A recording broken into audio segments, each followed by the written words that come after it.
Дали основното јавно обвинителство Кочани води предистрага за инспекторите од УЈП, кои го предупредувале газдата на Пулс, Дејан Јованов Деко, за контроли во замена за подароци и резервации, е прашањето кое се отвора откако истражувачката репортерска лабораторија објави сторија со досега необјавени снимки и документи од истрагата за трагедијата во дискотеката на смртта. Истражувањето објави текстуални разговори кои упатуваат дека сопствениците на дискотеката однапред биле предупредувани од инспектори за престојни контроли, а дел од инспекторите од Државниот пазарен инспекторат и Управата за јавни приходи дури примале и скапи подароци за возврат, меѓу кои биле и часовник. Според истражувањето, еден од потенцијално осомничените е во роднински врски со ВД председателката на Кривичниот суд во Скопје.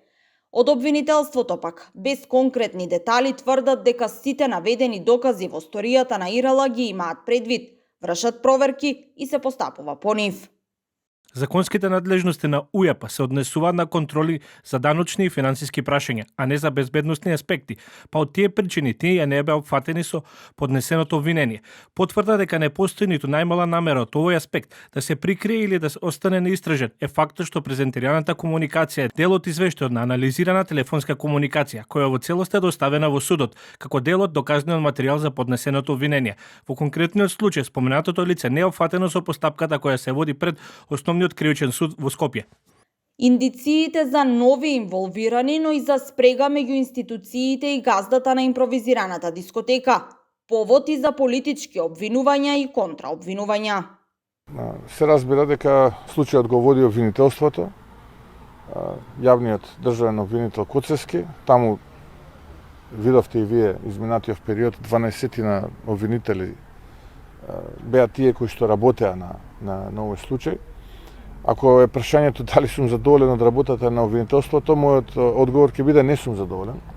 И токму тоа беше причината зошто поддржавме во парламентот смена на Коцевски, а зошто СДСМ и ДУИ не ја поддржаа смената на Коцевски, тоа е друго прашање. Изминатиот период видовме дека оваа власт направи се да заштити своји функционери во истрагата за Кочани. И еве сега гледаме дека практично тие биле многу чести гости и привилегирани гости на таа дискотека. Пулс да не беа нашите пресконференции кои што обелоденувавме многу работи и факти, огромен дел и од тие што беа офатени немаше да бидат офатени со истрагата. Јас жалам што можам да констатирам дека вчера преку тоа мислам дека го видовме најгрдото лице на оваа власт. А се разбудили кривичен подадениот рок од родителите на загинатите деца. Оттаму најавија оцена на обвинителниот акт до крајот на неделата. Случајност или не, но токму во саботата на последниот марш за ангелите, родителите на жртвите нагласија дека нивното трпение во барањето правда е при крај. И доколку до петок не ги добијат бараните одговори од правосудните органи, тогаш мирните маршеви ќе преминат во протести и блокирање на институциите.